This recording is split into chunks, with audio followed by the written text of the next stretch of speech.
The allegations facing Russell Brand are damning, and the evidence collected by The Times and Channel 4 appears pretty overwhelming. But that hasn't stopped a number of very high-profile people jumping to his defense. Elon Musk has said this: "I support Russell Brand. That man is not evil." Closer to home, Alan Sugar has said this: "It seems strange that a few people have come forward at the same time. This leads me to think this is media-driven and induced. It started with one person and then they went on to find others and talked them into complaining. I guess at the end of the day, the Department of Public Procession will make the final call if the matter is presented by the police." I think he means the Department of Public Prosecutions. Why are these people coming out at the same time after the event? Well, yes, I mean, I think it has often been the case, often with these Me Too stories, where when one person comes out and says something, then other people feel confident to do the same because they think that they will be believed because other people are making the same allegations. As I think is also clear from lots of this reporting, there is corroborating evidence. This isn't just he said, she said. There are texts, there are emails. Slightly less famous than either of those, so either Lord Sugar or Elon Musk, is Bev Turner. Now, she's a host at GB News, and she posted this: "You are being attacked, Rusty Rockets." So that is Russell Brand. "Establishment media don't know what to do with the fact that you have 6 million subscribers and generate autonomous, knowing, and original content. You are welcome on my GB News show anytime. We are mainstream media, but we are not establishment media. There's a difference. Keep going. This proves you are winning. You're a hero." So she's very much sort of buying into Russell Brand's line that the reason this is happening is because he's anti-establishment. This is the establishment trying to silence someone who speaks against their interests. And that tweet led fellow GB News host Andrew Pearce to confront Turner about her defence of Brand live on air. We've got to talk about, because what Jonathan Ashworth is referring to was your tweet, Beverly Turner, at the weekend when you said about, what's his name? Russell Brand. "You are being attacked. Establishment media don't know what to do with the fact you have 6 million subscribers. 6.5. And generate autonomous, knowing, and original content. You are welcome on my GB News show anytime." Actually, it's my show too. "We are mainstream media, but we are not establishment come on this morning, media." we'd have had him, let's be honest. "But we are not establishment media. There's a difference. Keep going. This proves you're winning. You're a hero." With a love heart emoji. Yeah. Bev, that is shameful. It's not That is shameful. That is shameful. You have dismissed, in one tweet, a 4-year investigation by the Sunday Times, The Times and Channel 4 as contemptuously the mainstream media. A 16-year-old girl has complained of being groomed by this man. 2 women have said they were raped, and there are more and more cases coming tonight. And you say you're a hero. Don't you think before you say someone's a hero... Why do you think he's my hero? On. Don't you think before you say he's a hero, you should establish whether these very serious allegations are true? Well, what's the answer to that? Before I tweeted that, I had spoken to several sources close to Brand, close to The Times. Had you spoken to those 4 women? I was confident that there is no smoking gun in this regard. Right. I remain confident, having watched the dispatches, if that is what they've got after 4 years of a joint investigation by the Times newspaper and Channel 4, those 4 flimsy allegations from women who choose to stay anonymous, so there is nobody that can counter their version of events. It's nobody who can say, well, hang on, I was there on that occasion. And this is the thing. Do you have any sympathy for these women? There are 1.1 million. Do you have any sympathy for these women? Every year, there are 1.1 million people who are sexually assaulted in this country. Newspapers, like yours, don't care about that until there's a celebrity involved. And then suddenly, it's all over the front page of the paper. It's a very strange claim. I mean, yes, newspapers care more when a celebrity does something than when a member of the public does, right? I mean, that's how the news works. It doesn't seem to me to be particularly hypocritical that more attention is paid to a celebrity, to allegations against a celebrity than they are against any other member of the public. Just the way she was saying, they're choosing to stay anonymous. How can we believe them when they're choosing to stay anonymous? Now, we know that Russell Brand has an army of followers, and an army of followers who are, on the side of the political spectrum and with certain attitudes whereby I would expect that if one of these women were to go public, they probably would not have a particularly good time whenever they went online, for example. I mean, I could imagine people getting doxxed as well, right? If you have people who have a really passionate following, you don't want to be the one person who publicly speaks against them. Now, I don't know enough about the sort of Amber Heard, Johnny Depp case. I don't have a strong opinion on it at all. What I do know is that Amber Heard sort of making allegations against Johnny Depp was not good for her well-being, right? She came out publicly and made her allegations. I'm not here to say whether or not they had weight or not.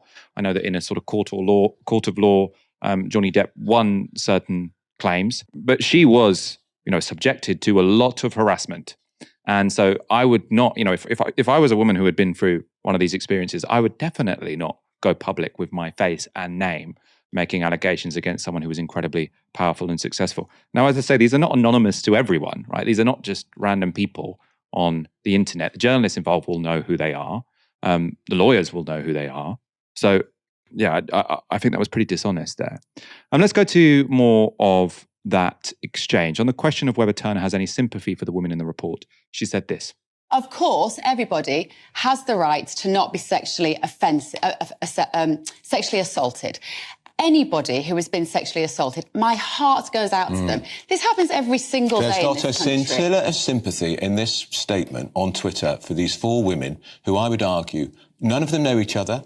It's a very big thing to go public. And you say this Where's proves. your journalistic curiosity? Keep going. This proves you're winning. What, winning by allegedly raping and grooming 16-year-olds? You're a hero, love heart. Let me tell you why he's winning. He's winning because he is a man who generates his own content under his own speed, under his own expense. Yeah, he is a threat to all of these newspapers. The ones that you write for when you can. I love newspapers. Right. Don't get me wrong. I love this industry. So that's more important than these allegations by these women. Why now? No, why now? It's taken 4 years. It's taken 4 years for this. And that's all they've got. Why didn't those women go to the police? Why haven't they gone to the police now? Why wouldn't someone go to the police? Well, because the conviction rates for these things are terrible. So what often happens is you go to the police, you have to go through the whole trauma of giving evidence to the police, of them potentially going through your mobile phone. I don't think it's a particularly relaxing or enjoyable process. And then it's very, very unlikely that at the end of the day, the person is going to get convicted. There's been sort of graphics going around on social media showing the tiny proportion of rape complaints that do end up in conviction. So that's not to say one shouldn't go to the police if you want to make allegations such as this. But the idea that if you haven't gone to the police, you shouldn't be believed, I think is completely ridiculous given what we know about what happens when someone goes to the police. Let's give you one more section from that exchange. The allegations, they're increasing in their number, and I guarantee to you this is going to be a huge investigation, a huge story, and I'm astonished that you leapt to his defence before you can have any read of his content in the last 3 years. You have no hadn't idea who he watched is the now. dispatches. You have no idea what he represents. Had you watched the dispatches show when you had you watched the dispatches show when you put that tweet out on Saturday morning? No, but that doesn't matter. No, it doesn't matter. There was nothing you hadn't even seen the dispatches programme when you put out he is a hero. You hadn't even seen the dispatches programme.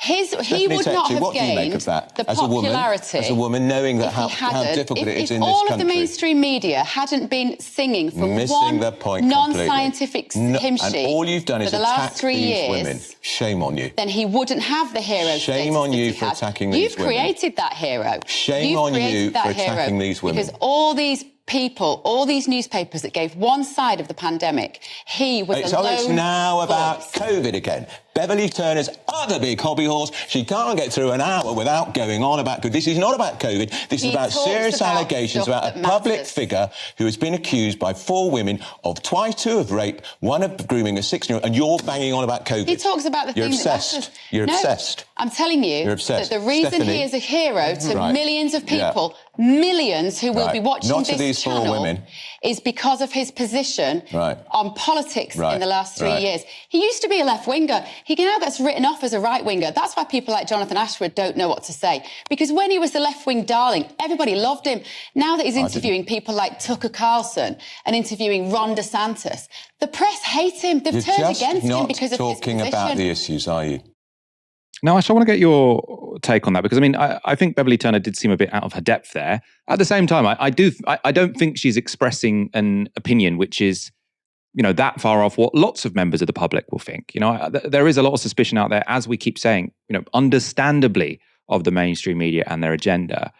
How would you intervene in these kind of debates? When it comes to Beverly Turner, I simply wouldn't bother. I had some interactions with her for a Talk TV pilot. This was years ago before they decided they wanted to make it Talk TV with Piers Morgan. And once she started talking about COVID, she was talking so much nonsense and it was just a wall of crap. There was no way in which you could, breach it even a little bit. I simply wouldn't bother. I mean, she went from talking about COVID to then claiming that the vaccine was making, thousands, if not millions of children go blind. I mean, it was really unsubstantiated stuff. So when it comes to Beverly Turner, I just think lost cause. But I don't think that anyone who has mistrust of the mainstream media is a lost cause. Again, I would really implore people to look at the reporting. Just look at the reporting. Look at the evidence which is gathered in front of you. You've got medical records. You've got women who are unknown to each other before the story was published, and you've got text messages between one of the alleged victims and Brand. And I think that unlike the kind of suggestion and innuendo that we've seen power a lot of other character assassinations in the mainstream media, you've got pieces of corroborating evidence which lend credibility to these claims. That's my take on it. So I don't think that the way in which you deal with the fact that mainstream media has behaved abominably in recent decades is to write off absolutely everything that you see or you hear, because then you do end up in a situation where you only take in information when it already coheres with your worldview. Now, I am just as guilty as anyone else of being resistant to information which challenges the things they already think. Right? I'm just as guilty as anybody else. And that's why I think it's really important, if you are a socialist, a leftist, a progressive, an anti-establishment thinker, that you've got to have really sharp critical faculties. Because if you have one rule, like always believe the mainstream media, or you've got another rule, like always disbelieve the mainstream media, it's likely that you're going to be more vulnerable to believing nonsense.